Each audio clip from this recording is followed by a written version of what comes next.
Joining us right now is Senator Ed Markey. Senator, thanks for coming on the show. We appreciate it. No, thanks for having me on. Well, Tuesday is the day, primary day in Massachusetts. What is your final pitch to voters?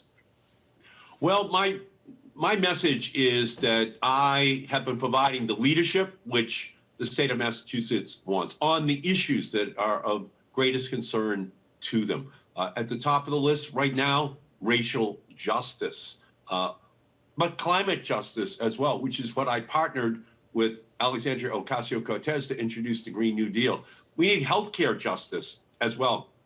That's Medicare for all. I partnered with Bernie Sanders on that. We need to make sure that we have leadership that knows how to deliver, but that looks ahead, that leads the way. And that's what I've done with my service in the United States Senate. And that is what I will do if I'm given the honor of continuing to serve. Now, Congressman Kennedy has said it's time for generational change. You've been in Congress for 44 years. Is it time for the next generation to have its shot? Well, as Congresswoman Alexandria Ocasio-Cortez says, it's not your age, it's the age of your ideas. And in this race, I'm the youngest guy in this race. That's why all of the young climate activists are with me. That's why all of those who support fundamental health care change are with me. It's why NARAL and Planned Parenthood, why the Sierra Club and the League of Conservation voters all have my back in this race, because I represent the fundamental change which this country needs. I want to get back into politics in a bit, but first let's talk about the Postal Service. President Trump has been pushing against extra funding for the agency. The Postmaster General he appointed admits that he has made changes that have led to a slowdown in the mail. What are you doing as senator to help fix this? Well, number one, I'm fighting for the $25 billion which the Postal Service needs to continue to ensure that it operates and that we can have vote by mail in 2020. That's how we're going to be conducting our election. Number two, I've called for the resignation of the Postmaster General. DeJoy is a disgrace. He is a political crony of Trump. He's part of this plot to undermine the election of 2020. And I'm calling for a deployment, a massive thousands of drop boxes all across our state and all across the country that makes it easier for people to be able to vote this year. Democracy is under assault. Donald Trump is leading the effort with his Postmaster General, and we just have to fight him every single day until we have an election with integrity. You mentioned those ballot drop boxes. In Massachusetts, if someone is voting by mail, it has to arrive at the clerk's office by September 1st, or it's not going to be counted. What are you telling your supporters about making sure that their vote is counted? Well, I'm asking as many of them who can to vote in person. They can do so as part of early voting right now. And to others, please put your ballot in the mail today, as soon as possible, to make sure that it arrives by primary day. Should the Secretary of State of Massachusetts change that rule to allow ballots to be counted as long as they've been postmarked by September 1st? I want every ballot to be counted. Let's move on to the coronavirus. Some 180,000 Americans have now died from it. The economy, of course, is still reeling. The Senate, of course, you sit in the Senate. It has not passed a new relief bill. Where does that stand right now?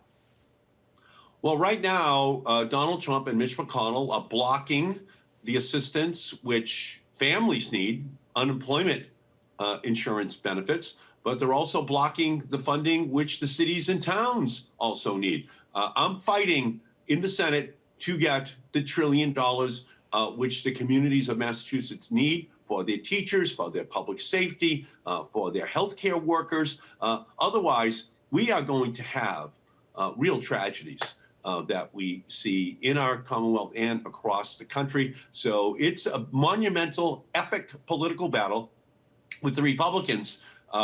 Basically, if you kick them in the heart, you're going to break your toe. We need to win this fight, and I am down fighting this every single day to make sure that we get here in Massachusetts the help we need from the federal government. Are you willing to vote yes in the Senate on something that is scaled back from what the Democrats passed in the House? It was a $3 trillion package there. Senate Republicans are not going to go for that. Are you willing to go with compromise?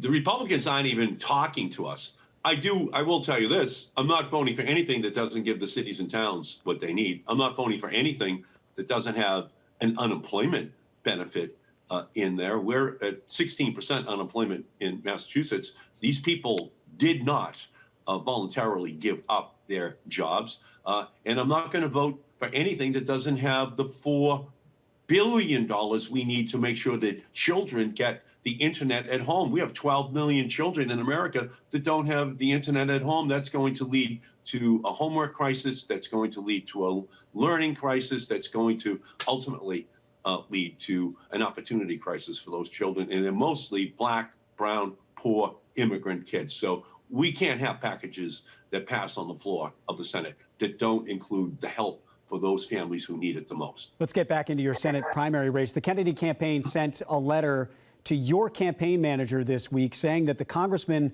has been receiving death threats and accusing your campaign of creating a dangerous atmosphere in this race. What is your response to that? Well, my statement has been very clear for weeks. In no manner, shape, or form do I condone, does my campaign condone any kind of vile hate speech. And I have made that just crystal clear from the very beginning of this campaign. Threats against anyone online is completely unacceptable and intolerable. This kind of harmful language should not be a part of any campaign. I have condemned any hateful language, vile language right from the beginning. Our campaign is not responsible for any of these online posts. And the Kennedy campaign knows it. They know we're not responsible. The Kennedy campaign knows we are not responsible. Well, Senator Ed Markey, it's been a pleasure chatting with you. We appreciate it. Thank you. Thanks for having me on, Liam.